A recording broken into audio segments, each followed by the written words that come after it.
ಗಟ್ಟಿಯಾಗಿ ತಾವು ಕುತ್ಕೊಂಡು ತಾವೆಲ್ಲರೂ ಮತದಾನವನ್ನ ಹಾಕಿಸುವಂತ ಕೆಲಸ ಮಾಡಬೇಕು ಅಂತೇಳಿ ಈ ವೇದಿಕೆ ಮುಖಾಂತರ ನಾನು ವಿನಂತಿ ಮಾಡ್ಕೋತೇನೆ.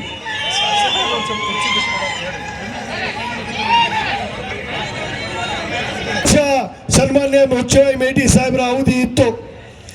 ಆ ಅವಧಿಯನ್ನ ಇವತ್ತು ಪೂರ್ಣಗೊಳಿಸ್ಬೇಕಂದ್ರೆ ಅವರ ಆತ್ಮಕ್ಕೆ ಶಾಂತನ ನಾನು ಗಟ್ಟಿಯಾಗಿ ನಿಮಗೆ ಹೇಳಕ್ಕೆ ಇಚ್ಛೆ ಪಡ್ತೇನೆ. ಆ ಉಳಿದ 2 ವರ್ಷದ ಅವಧಿ ಸನ್ಮಾನ್ಯ ಉಮೇಶ್ ಮೇಟಿ ಅವರು ಈ ಒಂದು ಕ್ಷೇತ್ರದ ಶಾಸಕರಾಗಬೇಕು. ಆದಾಗ ಇವತ್ತು ನಿಜವಾಗಲೂ ಆದ ಕಾರಣ ಇವತ್ತೇನು ಅನೇಕ ಜನ ಇವತ್ತು ಬಂದಿದ್ದಾರೆ. ಇಲ್ಲಿ ಏನೋ ಪಕ್ಷದ ಚಿಹ್ನೆ ಇಲ್ಲಾರ್ದ ಪ್ರಚಾರ ಮಾಡಕ್ ಬಂದಾರ. ನಿಮಗೆಲ್ಲ ಗೊತ್ತೈತಿ. ಇವತ್ತು ಅವ್ರಿಗೆಲ್ಲ ನೀವು ತಕ್ಕ ಪಾಠವೇ ಇಲ್ಲ, ಪಕ್ಷನೇ ಇಲ್ಲ, ಚಿಹ್ನೆನೇ ಇಲ್ಲ, ಆದ್ರೂ ಕೂಡ ಓಟ್ ಕೇಳಕ್ ಬಂದಾರ. ಯಾರು ಬಂದಾರ ಅನ್ನೋದು 5 ವರ್ಷಗಳ ಕಾಲ ಮುಖ್ಯಮಂತ್ರಿ ಆಗಿದ್ದವನು ಇದೇ ಸಿದ್ದರಾಮಯ್ಯ ಅಂತಕ್ಕಂಥ ಮಾತುಗಳನ್ನು ತಮಗೆ ತಿಳಿಸಲಿಕ್ಕೆ ಬಯಸ್ತಾ ಇದ್ದೇನೆ. ಹೈಯೆಸ್ಟ್ ಅವಧಿಗೆ ಮುಖ್ಯಮಂತ್ರಿ ಆಗಿರೋರು ಯಾರು? ನಾನು ವಿಶ್ವಾಸ ದ್ರೋಹಿ ಆಗಿದ್ರೆ ಆಗ್ಲಿಕ್ಕೆ ಸಾಧ್ಯ ಆಯ್ತಿತ್ತ? 17 ಬಜೆಟ್ಗಳು ಮಂಡಿಸ್ಲಿಕ್ಕೆ ಸಾಧ್ಯ ಆಯ್ತಿತ್ತ?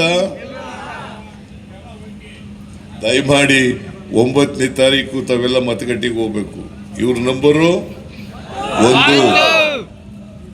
1. ಎಷ್ಟು ಇವ್ರ ಕ್ರಮ ಸಂಖ್ಯೆ? ಚಿಹ್ನೆ ಯಾವುದು? ದಯಮಾಡಿ ಎಲ್ಲ ಹೇಳ್ತಾರೆ ಬಾಗಲಕೋಟೆ ನಗರದಲ್ಲಿ ಬಿಜೆಪಿಗೆ ವೋಟ್ ಜಾಸ್ತಿ, ಈ ಸಾರಿಯೇ ಅದು ಬದಲಾವಣೆ ಆಗ್ತದೆ.